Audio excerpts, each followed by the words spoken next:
नमस्कार, वेलकम, बहुत स्वागत है आपका प्रॉपर्टी गुरु पर, आपका मनपसंद शो जहां पर रियल एस्टेट की A to Z सारी बातें हम करते हैं और वक्त वक्त पे आपके लिए लेकर आते हैं कुछ स्पेशल शोज। तो आज का भी मौका कुछ ऐसा ही है जब आपके लिए खास शो लेकर आए हैं और ये मौका इसलिए बन पड़ रहा है क्योंकि Q1 बीत चुका है। आपने देखा कई कंपनीज के रिजल्ट बैक टू बैक आए हैं और अब वक्त है कि हम देखें कि Q1 में रियल एस्टेट ने कैसा परफॉर्म किया है।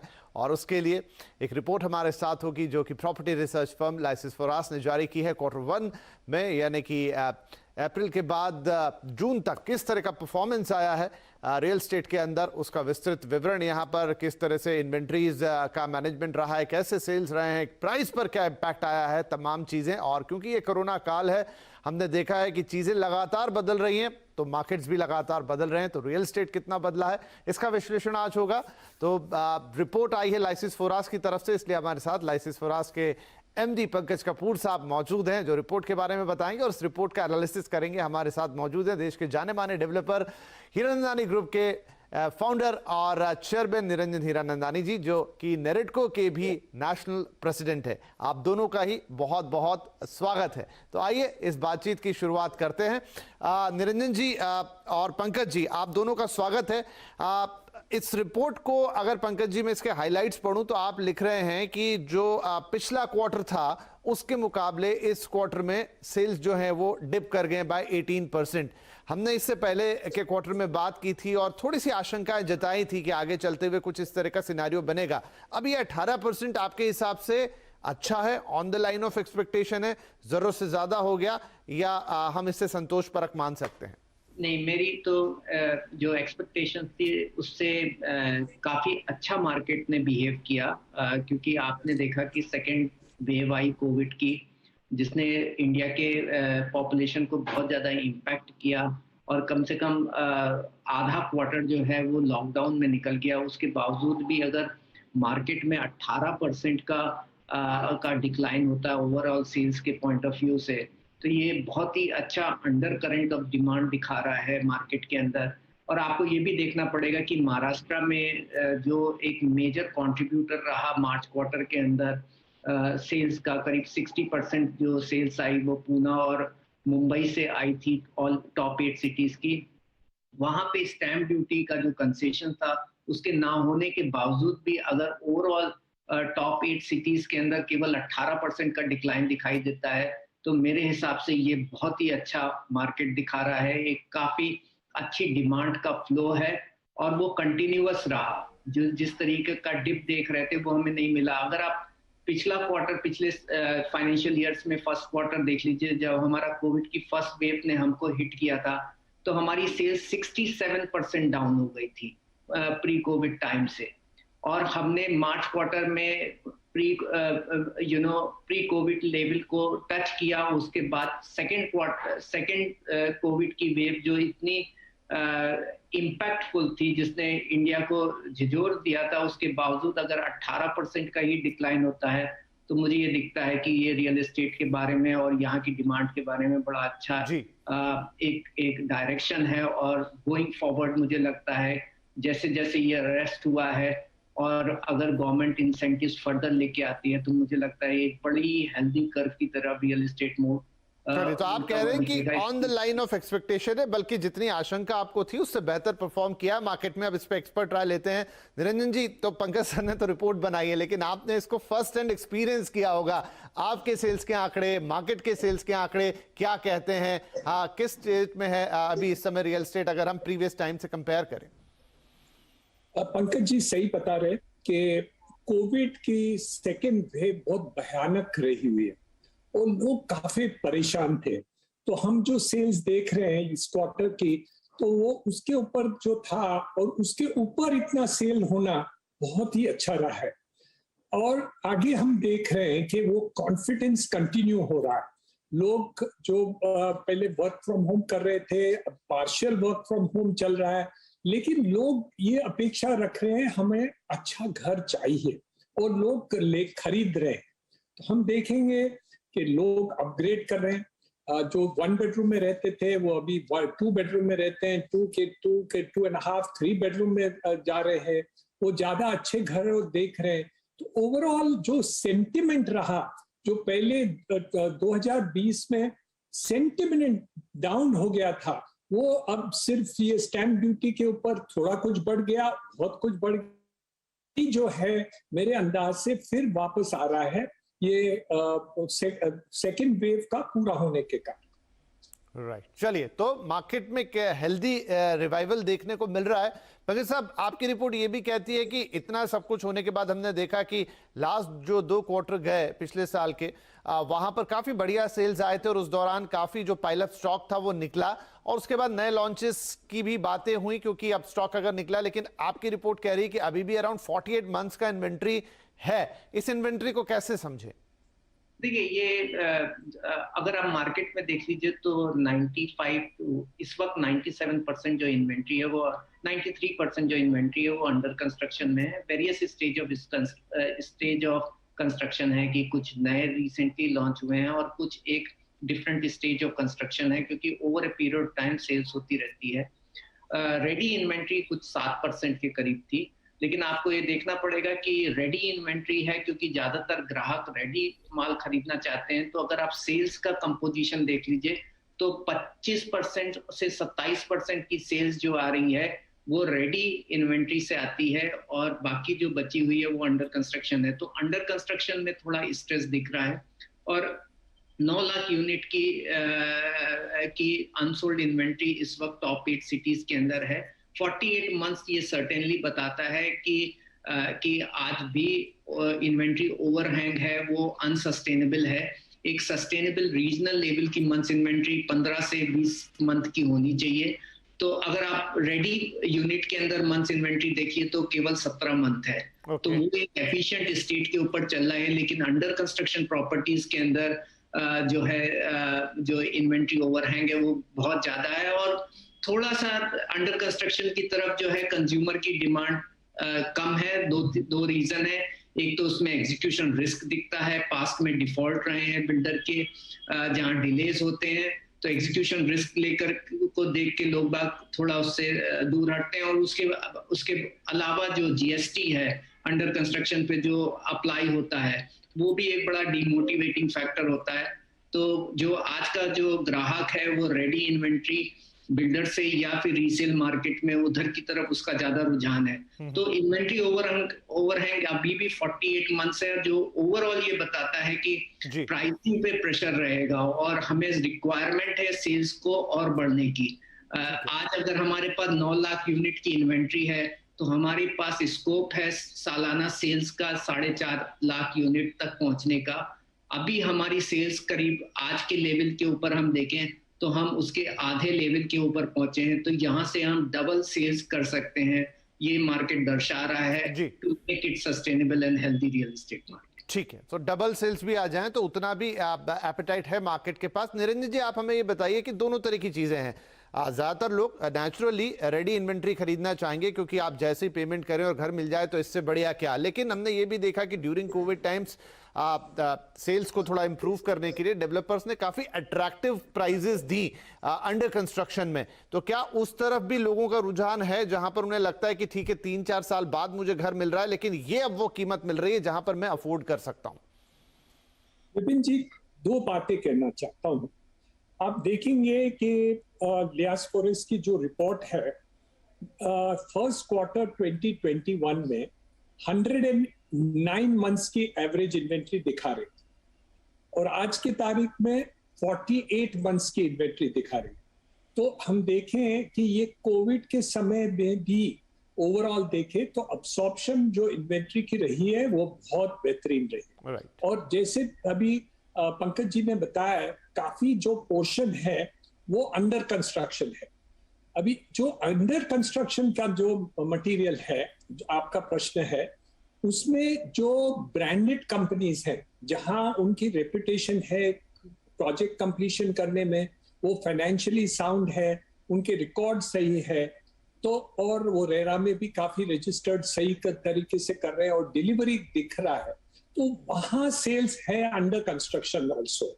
जहां उनको भरोसा नहीं आ रहा है, जो जहां उनको डाउट लग रहा है कि ये बिल्डर कंप्लीट कर लेंगे कि नहीं, उनके प्रोजेक्ट्स डिले ज्यादा हो गए हैं, तो सबके प्रोजेक्ट्स थोड़े तो डिले हमारे भी हुए हैं, लेकिन जो सब्सटैंशियल डिले हो गए हैं और जहां बिल्डरों के पास फाइनेंशियल एबिलिटी नहीं है, वहां जरूर दिक्कत होती है अंडर कंस्ट्रक्शन सेल करने में। लेकिन आप ब्रांडेड कंपनीज देखिए, अभी जो लिस्टेड कंपनीज भी हैं, उनके सब रिकॉर्ड आप देखेंगे तो अंडर कंस्ट्रक्शन भी काफी उनका सेल अच्छा चल रहा है। तो ऐसे अक्रॉस द बोर्ड हम नहीं कह सकते हैं कि अंडर कंस्ट्रक्शन सेल नहीं है, और हम ये भी नहीं कह सकते कि ज्यादा है, लेकिन एवरेज सेल जरूर है। बाकी रही बात कंसेशंस देने की, वो तो है।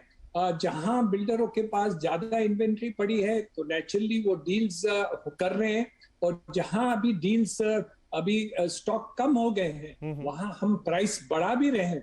कुछ ऐसे भी मटेरियल हैं जहां डिमांड ज्यादा है और मार्केट उतना हमारे पास सप्लाई नहीं है, तो कुछ तो प्राइसेस हमने बढ़ाए भी हैं। ऑफ कोर्स कोई सब्सटैंशियल नहीं बढ़ा, लेकिन कुछ बढ़ने लायक लग रहा है मेरे अंदाज से।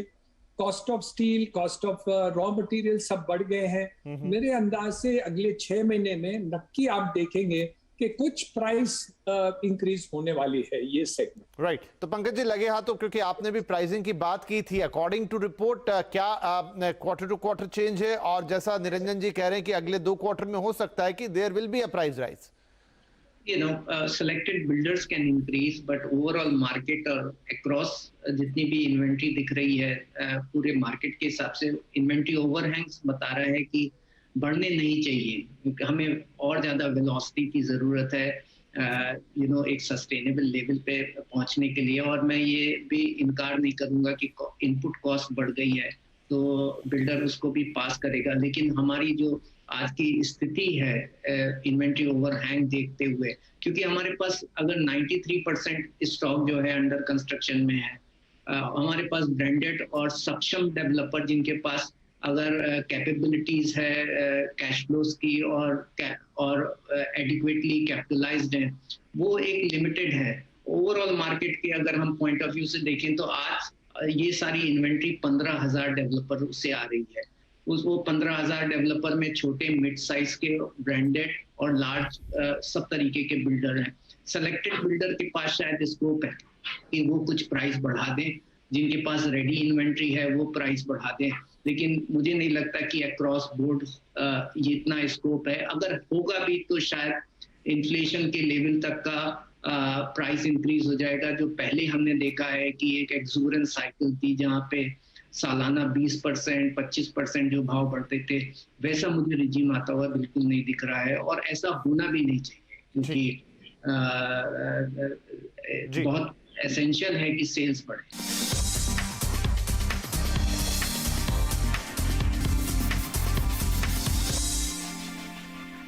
ड्यूरिंग कोरोना ही जब पीक पर भी था तब भी और ये सॉर्ट ऑफ आश्चर्य के तौर पे भी देखा गया था, लेकिन उसके पीछे हमने देखा कि जो गवर्नमेंट ने ड्यूटी कंसेशंस दिए और सब कुछ दिए। मैं इसको ऐसे सोचता हूं कि मान लीजिए 1 करोड़ की आप प्रॉपर्टी खरीद रहे हैं, उस पर आपको स्टैंप ड्यूटी रिडक्शन वगैरह भी मिलता है, तो वो एक सेंटिमेंटल बूस्ट ज्यादा होता है। तब भी आप मतलब 2-3 लाख रुपए की बचत जरूर है, लेकिन 1 करोड़ रुपया तो आप खर्च कर ही रहे हैं। तो इसे कैसे समझें कि क्या सिर्फ एक सेंटिमेंटल पुश की जरूरत है? अगर वास्तव में स्थिति इतनी टाइट होती तो फिर 1 करोड़ रुपया खर्च करना तो बड़ी बात हो जाती। विपिन जी, देखिए, अब हम अभी ई-कॉमर्स वेबसाइट पर जाते हैं ना, तो लोग डील्स के ऊपर देखते हैं, ढूंढते हैं कि डील्स क्या है, अमेज़न के ऊपर डील क्या है। हमारे बिल्डर के ऑफिस पर आते हैं कि अच्छा कुछ डील्स हैं क्या, अच्छे डील्स हैं क्या जो आप बिल्डर लोग दे रहे हैं। कुछ स्टैंप ड्यूटी का राहत अभी नहीं है कि आप कुछ स्टैंप ड्यूटी अब्सॉर्ब कर लेंगे। तो ये एक मेंटली बात है कि लोग डील्स को ढूंढते हैं और डील्स देने के ऊपर कुछ कंक्लूजन भी होता है। तो मेरे अंदाज से ऐसी बात नहीं है कि कंसेशंस के ऊपर लोग नहीं देख रहे हैं, और रियल एस्टेट में भी कुछ डिस्काउंट मिल जाए तो लोग बहुत खुश हो जाते हैं। आप 1 करोड़ के फ्लैट में 2-3% भी कम हो जाए तो 3 लाख रुपया काफी बड़ा नंबर होता है। तो मेरे अंदाज से काफी लोग चाहते हैं कि कुछ डिस्काउंट मिल जाए या कोई राहत मिल जाए। और सेकंड बात विपिन जी, जो बहुत बड़ी बात है वो है लोन्स। आज की तारीख में लोन 7% से कम है। ये और 5% तो इन्फ्लेशन चल रहा है। तो रियल जो आपको जो रियल इंटरेस्ट रेट है वो सिर्फ आपका 2% है। तो मेरे अंदाज से ये भी बहुत बड़ी बात है, और लोगों को बहुत इजी तरीके से लोन मिल रहे हैं, 15 साल के, 20 साल के लोन। और अफोर्डेबल हाउसिंग में आपको 3% PMAY स्कीम के अंदर राहत मिलती है 15 साल तक। तो ये दोनों बात आप देखेंगे कि प्राइसेस बड़े नहीं है, सेकंड एक इन्फ्लेशन की कैरेक्टरिस्टिक में कवर हो जा रहा है, और इंटरेस्ट रेट कम है, और डील्स अच्छे मिल रहे हैं। ये चारों बात आप साथ में देखेंगे, और ये वर्क फ्रॉम होम जो कैरेक्टरिस्टिक आ जाए, तो homes and housing has become very very very attractive. तो लोग चाहते हैं कि हम घर खरीदें या अपग्रेड करें हमारे घर, और काफी लोग इसके ऊपर गौर करते हैं। पहले क्या था कि हम सिर्फ वीकेंड में घर आते थे, और शायद हम घूमने फिरने निकले, और सुबह में निकले, शाम को आए, बच्चे लोग स्कूल कॉलेज चले जाए, मियाँ बीबी दोनों काम पर लग गए, तो घर का महत्व कम था।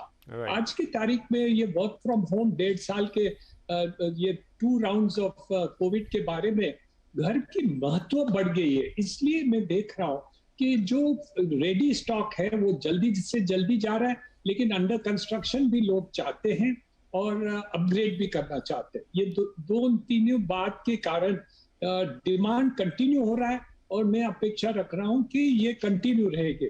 जी, बड़ी खूबसूरती से आपने समझाया कि जो घर होने का एहसास है वो कैसे बदला कोरोना काल के अंदर। पहले कहने के लिए था कि मेरे पास 1 BHK है, 2 BHK, लेकिन अब आप एहसास करते हैं कि मेरे पास एक घर है जिसमें मैं सुरक्षित हूं। तो पंकज जी, आप क्या ट्रेंड दिखा रही है रिपोर्ट? किस तरह के घरों की डिमांड इस समय ज्यादा है? मतलब जैसे सर ने बताया कि अफोर्डेबल हाउसिंग में तो आपके पास इतने फायदे हैं, इतने बेनिफिट्स हैं, अलग अलग लोन से लेकर तो सरकारी स्कीम तक के, कि आपके लिए एक बड़ा ल्यूक्रेटिव सा बन जाता है घर लेना। तो अभी किस तरह के घर प्रेफर कर रहे हैं लोग? देखिए, सब तरफ और सब तरीके के घरों में जो है आपको इम्प्रूवमेंट दिखा है। ऐसा नहीं है कि केवल अफोर्डेबल सेगमेंट के अंदर ही हमको इम्प्रूवमेंट दिखा। अगर आप पिछले 1 साल भर का डेटा देख लीजिए तो आपको एक ऑफ टेक जो है वो लग्जरी सेगमेंट में भी दिखाई दिया, सारे सेगमेंट्स में दिखाई दिया। और उसका रीजन है कि यहाँ पे फर्स्ट टाइम होम बायर तो आया ही आया, लेकिन साथ में जो पुराने लोग जो छोटे घरों में रह रहे थे उन लोगों ने अपने आप को अपग्रेड करने की भी कोशिश की। तो यही कारण है कि अपग्रेडेशन डिमांड जो है वो ज्यादा बढ़ के आई और इस पीरियड में। तो इसके लिए मिड सेगमेंट, लग्जरी सेगमेंट और अल्ट्रा लग्जरी सेगमेंट में भी आपको ट्रैक्शन बढ़ता हुआ दिखाई दे रहा है। और इवनली अगर आप देख लीजिए तो आपको अफोर्डेबल एंड प्रायोरिटी सेक्टर जो सेगमेंट है उसके अंदर भी आपको सिमिलर लेवल, तो मार्केट बहुत इवनली डिस्ट्रीब्यूटेड है। तो जितने भी सेगमेंट की डिमांड है सारे सेगमेंट में आपको एक तरीके से इम्प्रूवमेंट होता हुआ नजर आ रहा है। कुछ एक जो अफोर्डेबल सेगमेंट जो थोड़े से आउटस्कर्ट्स प्रॉपर्टीज थी वहां पे थोड़ा बहुत